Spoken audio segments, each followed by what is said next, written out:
श्री राम जय जय राम। देखिए, हमारे सनातन धर्म में प्राचीन काल में ऐसे अनेक संत महात्मा महापुरुष थे जिनके अंदर त्रिकालज्ञत्व था और तीनों कालों की बात को जानते थे। भूत भविष्य वर्तमान सब उनको दिखता था। आजकल तो सब खान पान बिगड़ गया, अब उस प्रकार की साधनाएं नहीं रह गई तो बात अलग है, लेकिन हमारे महर्षियों में, ऋषियों में, आचार्यों में त्रिकालज्ञ शक्ति थी, त्रिकालज्ञत्व उनके भीतर था। हम आपको क्या बताएं,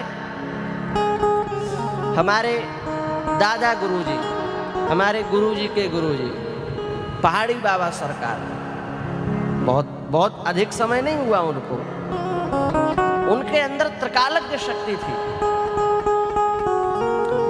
और ऐसी त्रिकालज्ञ शक्ति थी उनके अंदर कि उनकी तो इतनी विचित्र विचित्र घटनाएं हैं कि यदि हम वो सुनाने लगे तो हनुमंत कथा रुक जाएगी, वही चालू हो जाएगी। बड़ी विचित्र त्रिकालज्ञ शक्ति थी। एक बार हमारे महाराज जी ने सोचा कि महाराज जी की वाणी को रिकॉर्ड करा लिया जाए, पहाड़ी बाबा महाराज की वाणी को कुछ रिकॉर्ड करके और सुरक्षित कर लिया जाए। महापुरुषों की वाणी है, सुरक्षित हो जाएगी तो बहुत अच्छा है। तो उस समय ये कैमरा और ये लाइव ये सब तो होता नहीं था। एक 90 मिनट की कैसेट होती थी, उसको चालू कर लो और 90 मिनट में जो कुछ रिकॉर्ड हो जाए तो हो जाए, नहीं तो कुछ नहीं। तो एक संत और महाराज जी हमारे दोनों पहाड़ी बाबा के पास गए, उस सीडी को लेकर के, छुपा करके लेकर के गए, क्योंकि महाराज यदि देख लेंगे तो फिर तो डांट देंगे, पता नहीं क्या कहें। तो छिपा करके लेकर के गए और पहाड़ी बाबा के पास बैठ गए। अब पहाड़ी बाबा ऐसे समर्थ महापुरुष थे कि उन्होंने 90 मिनट तक एक शब्द भी नहीं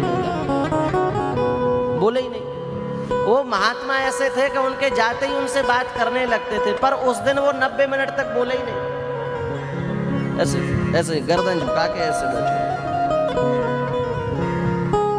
अब महाराज जी ना बोले और उनसे कोई अपने से बोले, इतनी किसी की हिम्मत नहीं थी।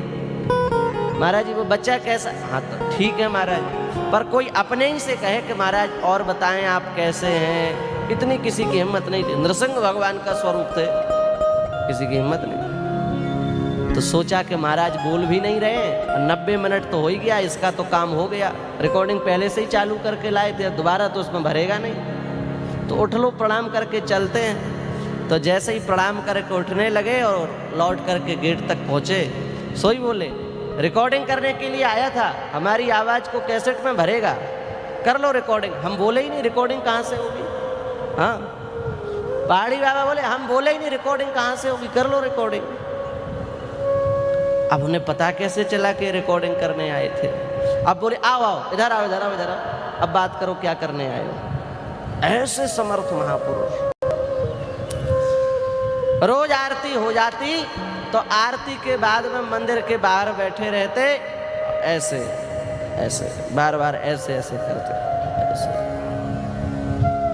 तो हमारे महाराज जी ने उनसे एक बार पूछा कि महाराज जी आप आरती के बाद में मंदिर के बाहर बैठ जाते हैं और बहुत लंबे समय तक, आधे घंटे तक ऐसे क्या करते हैं। कई लोगों को लगता था ऊँग रहे हैं आंख बंद करके ऐसे। इतना सुनते ही श्री पहाड़ी बाबा सरकार के नेत्रों से आंसू आने लगे, भाव में भर गए और बोले बच्चा तुम्हें क्या बताऊं, ये वृंदावन की भूमि है, सच्चिदानंदमयी भूमि है, रसमयी भूमि है। यहाँ आज भी सुख सनकादि सिद्ध नारद मुनि विचरण कर रहे हैं और तुम्हें तो दिखता नहीं है, पर मैं अपनी खुली आंखों से उनका दर्शन करता हूँ और बार बार ऐसे ऐसे करके मैं उनको प्रणाम करता हूँ। चिन्मय भूमि है, रसमयी भूमि है, सामान्य भूमि नहीं है। हम लोगों को जाते हैं तो फलाना होटल, फलाने की चाट, फलाने का समोसा और फलाने की जलेबी और फलाने की लस्सी, यही दिखता है वृंदावन में।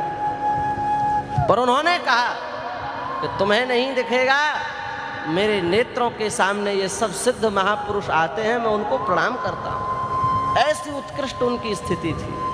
और क्यों ना हो, वृंदावन की भूमि तो है ही ऐसी भूमि